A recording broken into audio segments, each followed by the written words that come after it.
अस्सलाम वालेकुम ख़वातीन व हज़रात, चलते हैं तफ़सीलात की जानिब आपके साथ बहुत बड़ी ब्रेकिंग न्यूज़ करने जा रहा हूँ। ब्रेकिंग न्यूज़ क्या है आपको बताने और दिखाने वाला हूँ असलियत आपको इसी चैनल पर वीडियो में।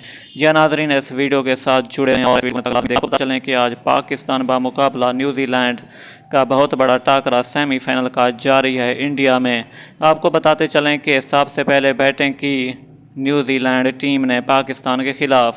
आपको बताते चलें कि पाकिस्तानी टीम दिखाई यही दे रहा है कि मुकम्मल तौर पर फलाप हो चुकी है। कोई भी खिलाड़ी नहीं चला, ना बाबर आजम, ना शहीन शाह अफरीदी और ना रिजवान, जो बड़े खिलाड़ी हैं। जी हाँ नाजरीन, आपको बताते चलें कि ये बहुत बड़ा टाकरा खेला जा रहा है। अगर आप ये लाइव मुकाबला देखना चाहते हैं तो तमाशा ऐप इंस्टॉल करें, पाकिस्तान बामुकाबला न्यूजीलैंड का ये लाइव मुकाबला देख सकते हैं।